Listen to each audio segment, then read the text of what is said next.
F1 penalties don't make sense. What needs to change? We've loaded the rant-mobile, we've filled it with petrol, and we are ready to discuss Formula One penalties and stewarding and how sometimes it just doesn't make sense. Before we get into the stewarding, I think we need to talk about something that is relevant, isn't it? And that's the fact that Niels Wittich has stepped down from the role of race director with immediate effect. The fact that this has happened straight after a lot of question marks over how the red flag was handled, and the drivers basically going, this is definitely a red flag. I can't even see anything. Questionable why it didn't go red in the first place, things like that. There's also some talks from journalists on Twitter that they have been told by Niels Wittich that he basically hasn't stepped down, he was fired.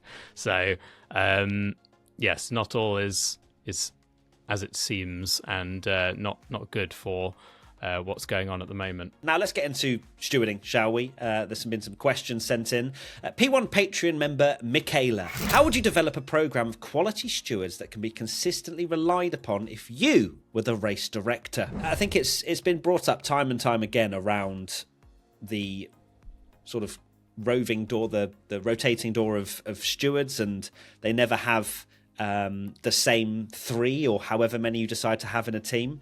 And there are arguments for and against this, right? Having a rotating door or constantly changing the stewards is an attempt to eliminate bias, because if you get the wrong three and someone ate someone and someone ate someone, then you could almost argue that they would always be targeted. But we're human. Everyone has natural bias to some degree. So that's one thing. I think another thing is, does any particular ex-F1 driver want to carry the weight of being a steward every single week and essentially being a referee and a target for quite a lot of criticism, I imagine, week in, week out? And I think I remember in the last Grand Prix, Damon Hill and those lot speaking about how there's, again, pros and cons of having a really detailed rulebook compared to just opening up to judgment. So in a nutshell, Formula One is insanely complex.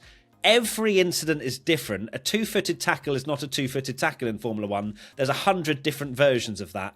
And this is where problems arise. Every other sport is like you train to be a referee your whole career and you work your way up, and then you become... Why is there not a place in motorsport for that? Why is there not people...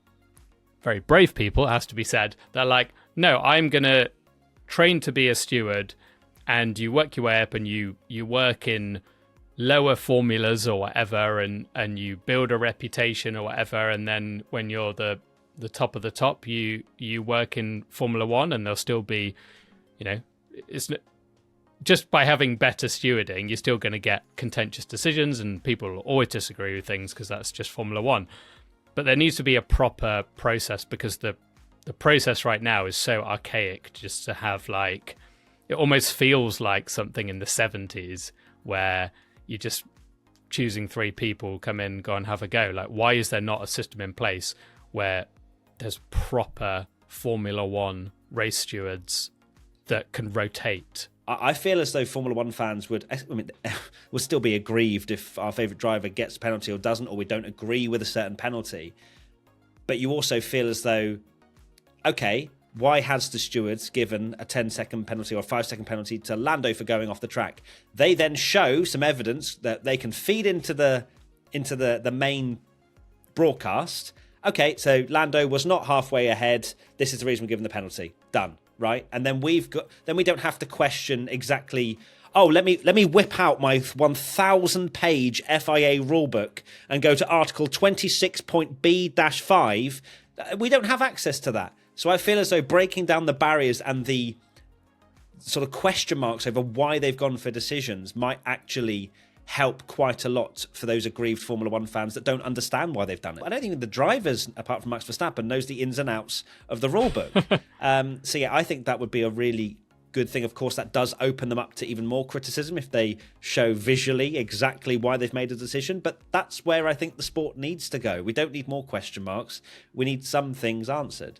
Yeah, it needs to be concisive decisions, and there needs explanations rather than we're doing it after the race and then here's an A4 piece of paper, now we've all gone home. That needs to be binned off forever.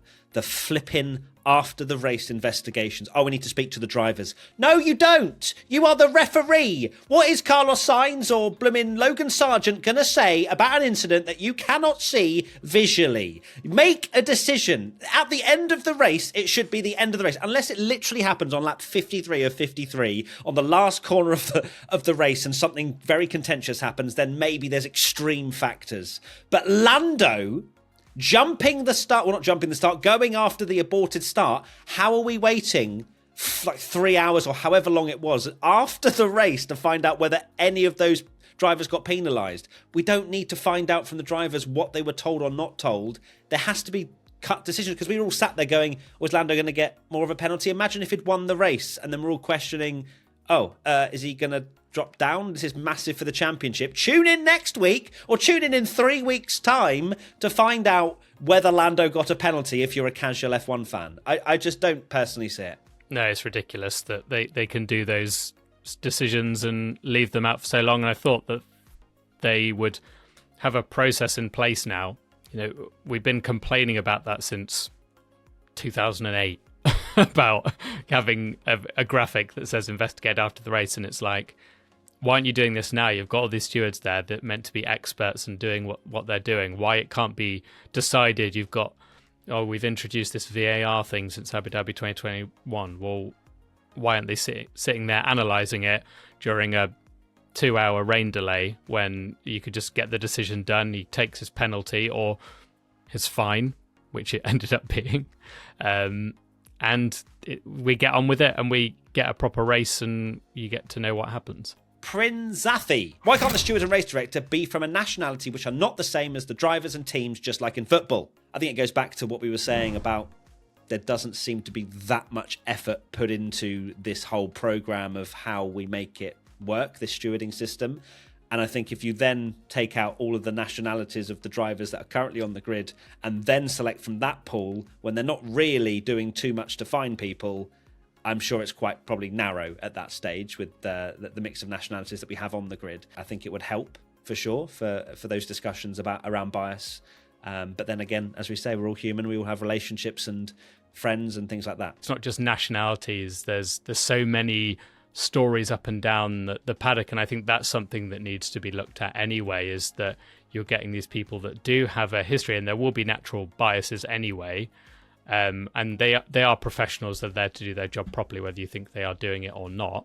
But it's not just a nationality thing, in my opinion. There's so many stories up and down the paddock of why there will be certain biases here and there, and it's impossible to just kind of cement it down to nationality. Right, next question. P1 patron member Dennis. Did Herbert show his bias by claiming the fact that Norris and Zach Brown agreed with him, which meant he was right? Right, so I've got the quote here. And it's a bad one, I have to say. So Johnny Herbert was speaking after basically the penalty that Max Verstappen was given in Mexico, and his 2 penalties given, and Jos Verstappen hit out at Johnny Herbert and said that his stewarding was ridiculous and all this kind of stuff. But Johnny Herbert then was quoted after when he was sort of talking on a website, and he said that I wasn't the only one to think that Max was over the top in Mexico. Lando Norris and Zach Brown thought so too, which is absolutely wild. Sorry, the statement. two examples. The 2 examples were that his championship rivals, which is absolutely insane to me. And can we just talk about how insane it would be if a really contentious decision in the World Cup final happened and the referee is there talking to the press afterwards and go, well, Brazil were the better team. They were amazing, weren't they? All this kind of stuff. Or Brazil deserved it. They were the better team. Like, it would be absolutely insane. Well, more specifically, Michael Massey launches a new podcast after Abu Dhabi 2021. The truth. And then goes, I think it was actually the right decision. Everyone at Red Bull agreed. They were actually on the phone to me at the time I made the decision. They said it was great. They loved it. Christian Horner said best decision Formula One's ever made.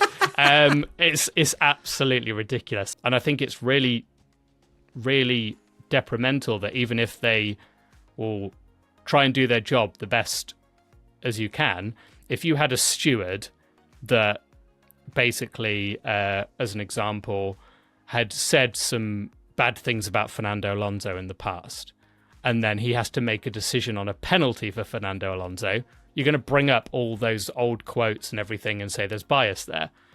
It shouldn't be that shouldn't be the case, in my opinion, that they should be allowed afterward to go around and give their thoughts and feelings about the race and say, oh, actually, no, you're wrong, you shouldn't do this, and oh, this was a great race from blah, blah, blah, because it just gives more ammunition for bias, basically. It's just a can of worms right now, to be honest with you. But yeah, I completely agree. And it's why, conveniently, all football referees' favourite team are a third division team you've never heard of, because that's the way they at least hide their bias, is by saying they don't like big teams anyway. Break GTI 5. Should we have the same set of stewards for every race? Categorical answer here, Tommy.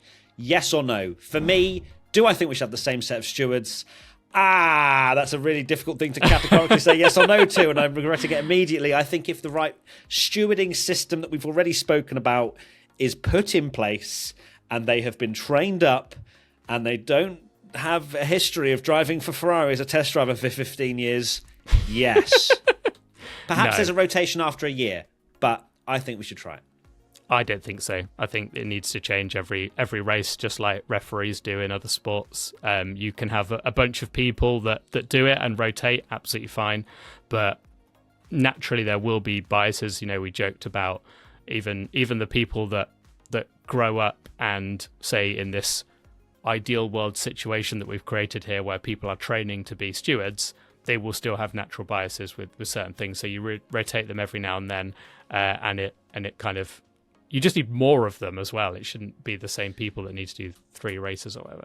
It's interesting though, because I feel like your decision there also requires some additional factors, like maybe the rules being clarified and things like that, where we again don't have these question marks. I think we should, give it a go. If Formula One's tried everything else, why don't we try a same set of stewards for a year, see if it's absolute chaos, and we get Franco Colapinto champion of the world in 2025. Would you be completely against it, Tommy? Like if they did try it for a year?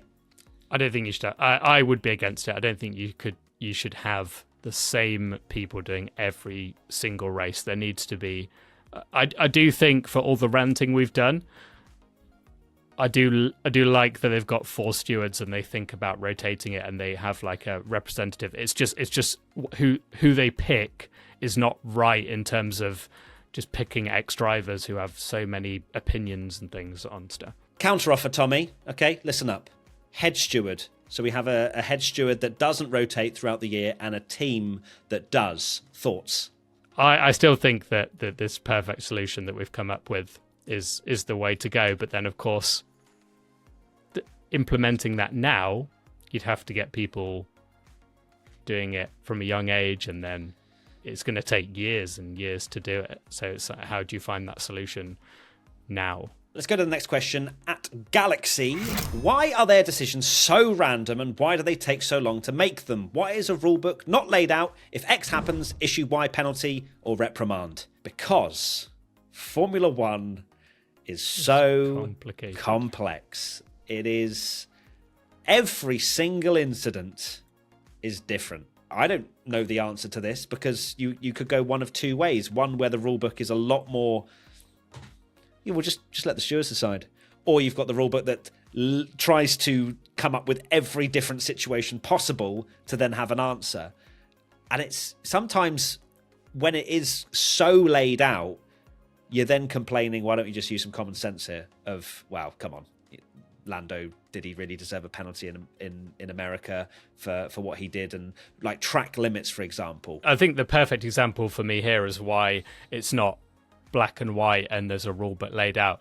I think the perfect example for me is that the Max Verstappen penalties in Mexico. He got 2 penalties. They were both 10 seconds. And on paper, you say he's forced Lando off the first one, 10-second penalty. Second one, he's forced Lando off, 10-second penalty. Take the rulebook out of it. Common sense. No way are those 2 penalties the same. We've said it, and I'm sure a lot of people will agree, even if you think they should have been worse or lesser. There's no way that the first penalty was anywhere near as bad as the second. In my opinion, the first one should have been less. The second one, there's definitely kind of people saying that it should be more, and I can see absolutely why people have said that, because the second one is way, way, way, way worse. So how can you put those two under the same thing? You can't, and that's when it does need to be a decision from like an opinion. Unfortunately, the rule book can never decide every single situation in Formula One. No, absolutely not. And I think as well, to say after we've sort of gone on this rant machine, is that we don't expect Formula One to be perfect. We just want a system that makes a little bit more sense, but we don't think there is a permanent fix, because there never will be, and then we'll have nothing to talk about. We don't want it to be too simple, do we, Tommy? So you're never going to please everyone. No, you're certainly not, and we know that all too well. So thank you, everybody, for tuning in. This has been a beefy one. This has been almost a race review podcast, so I hope you've all enjoyed it. Tommy, what are your final thoughts, please? My final thoughts are, if you enjoy controversial stewarding decisions, we're going to be talking about Abu Dhabi 2021 on our Patreon. So there you go. There's a little plug. Goodness me, what happened in that one? I'll have to do some research. Thank you, everybody. We'll see you very soon. And next week, Las Vegas predictions and all that good stuff. We'll be back into it for the first of 3 final races of the season. So look forward to that. And we'll see you very soon. Lots of love. Bye. Bye. Well, Tommy, you're doing the first bit, right? So are you going to cup your hands to begin with, or are you just going to cup afterwards?